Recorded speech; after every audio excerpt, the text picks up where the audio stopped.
அடுத்து அம்மா ஒரு கடைக்குள்ள போயிட்டாங்க. 10 ரூபா கடை. இது இங்க வந்து என்னக்கா எல்லாமே 10 ரூபாயா? அந்த திங்ஸ் மட்டும் 10 ரூபாவா? எல்லாமே வந்து 10 ரூபாவா? என்னம்மா எடுக்க போற? ஹேர் பேண்டா? சரி பாரு பாரு. 10 ரூபாய் பாருங்க. 10 ரூபாய்மா. வளையல் 10 ரூபாய், கம்மல், மணி, செயின் தோடலாம் 10 ரூபாய் பாருங்க. இது எல்லாமே 10 ரூபா தானா? வளையல் 10 ரூபாய், கம்மல் 10 ரூபாய், மணி 10 ரூபாய், செயின் பேண்டு கிளிப் எல்லாமே நல்லா இருக்கு. சரி நம்ம போயிட்டு பார்ப்போம் உள்ள. வாங்கம்மா. 10 ரூபாய் பாருங்க. 10 ரூபாய். அம்மா என்னை விட்டு தனியா போயிட்டாங்க. இந்த கம்மல் எல்லாம் வந்து ஒரு கம்மலும் ஒரு ரேட் போல். ஆனால் இந்த செயின்ஸ் எல்லாமே வந்து 50 ருபீஸ் தான் போட்டிருக்கு. ஆன்டிக் பீஸ், அந்த ஆக்சிடைஸ்டு ஜுவல்லரி மாதிரியே இருக்குது.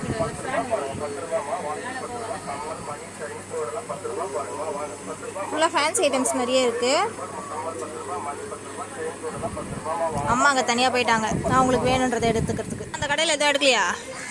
எதுவும் எடுக்கலாமா? நான் எதிர்பார்த்தது கிடைக்கல. ஸோ அதனால் எடுக்கலையா? அடுத்து நாங்கள் வந்து கடையாக போவோம், ஆனால் எதுவுமே வாங்க மாட்டோம்.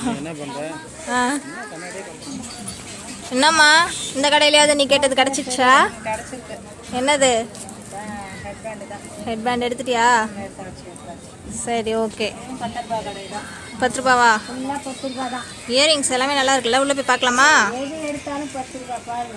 சரி நம்ம உள்ள ஒரு ரவுண்ட் அடிச்சுட்டு வருவோம். இது கிளிப்பு நல்லா இருக்கு. இந்த கிளிப்பு கலரு 10 ரூபா. எங்கே பார்த்தாலும் 10 ரூபா கிடையாதான் இருக்குது. இதில் பாருங்கள் ஃபுல்லாக clip.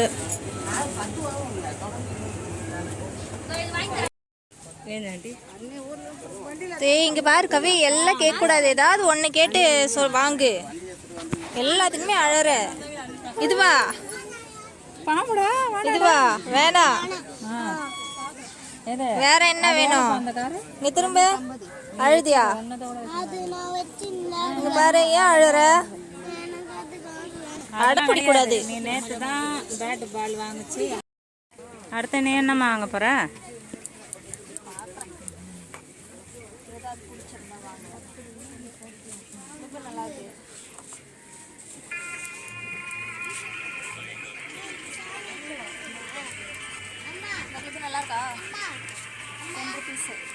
Okay okay.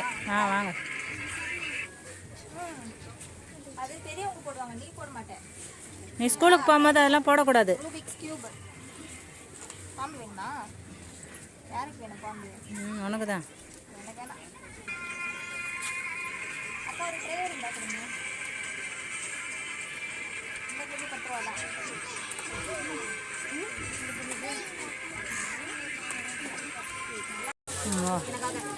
Okay okay. அப்புறம் கொஞ்சம் கிளிப்பு போட்டு வாங்கிடுறோம். வாங்க நெக்ஸ்ட்டு போகலாம். அம்மா நெக்ஸ்ட் இப்போ நீ என்ன பண்ணிட்டு இருக்க? வாங்கலாமான்னு பார்த்துட்ருக்கேன். எவ்வளோ இது இந்த பிளேட்லாம்? 4 பிளேட் 100 ரூபா. பிளாஸ்டிக்கா? அது கிடையாது அந்த பிளாஸ்டிக். பிளாஸ்டிக் வேண்டாம். வேண்டாம் வேண்டாம். ஒரு பாய் சொல்லிட்டு கிளம்பிடுவோம். இதெல்லாம் போடுறதுக்கு தான் பிளேட்டு. சரி சரி. பாய். பாருங்க நாங்கள் கிளம்பியாச்சு, அவ்வளோதான். பீச் எல்லாம் முடிச்சுட்டு கடையெல்லாம் முடிச்சுட்டு வந்துட்டோம். அப்புறம் இது நாங்கள் இப்போ வாங்கினோம். நல்லா இருக்கா? நல்லா இருந்தால் கண்டிப்பாக சொல்லுங்கள். ஆனால் இது கொஞ்சம் ரேட் தான் எங்களுக்கு ஜாஸ்தி அப்படின்ற மாதிரி தெரியுது. ஆனால் அவங்க ஃபஸ்ட்டு போனி அப்படின்னு சொல்லுவோம், நாங்கள் வாங்கிட்டோம். ஆமாம் ஆமாம். இது ரேட் வந்து எவ்வளோமா சொன்னாங்க? இது வந்து 400 சொன்னாங்க. நாங்கள் அப்படி இப்படி பேசி 200 ரூபாயில் முடிச்சிட்டோம். ஆனால் சரி, நீ கண்ணாடி கழட்டவே மாட்டியா? கண்ணாடி போட்டு ஒரு பொண்ணை பார்த்துட்டு வச்சு அதனால கண்ணாடி கழட்ட கூடாதுன்னு முடிவு பண்ணேன். வயசான ஆயா ஒருத்தங்க இப்போதான் தாண்டி கிராஸ் பண்ணி போனாங்க. கண்ணாடி போட்டு அவங்கள தான் இருக்கும். கவினுக்கு கார் காட்டணுமா? நாங்கள் ஜாலியாக வந்திருக்கோம். நீங்களும் ஜாலியாக எங்கன்னா வெளியே போங்க வாங்க. அப்படியே கமெண்ட் பண்ணுங்க. எங்கள் சேனலுக்கு லைக். கண்ணாடி போடுறதுக்கு தான் குருடன் கமெண்ட் பண்ண போகிறாங்க எல்லாரும். நீ கேட்டு வேற வாங்குறேன். எங்கள் சேனலை லைக் பண்ணுங்கள், சப்ஸ்கிரைப் பண்ணுங்கள், கமெண்ட் பண்ணுங்கள். நம்ம ஆதரவுக்கு ரொம்ப நன்றி. கண்டிப்பாக சப்ஸ்கிரைப் பண்ணுங்கள், லைக் பண்ணுங்கள். பாய்.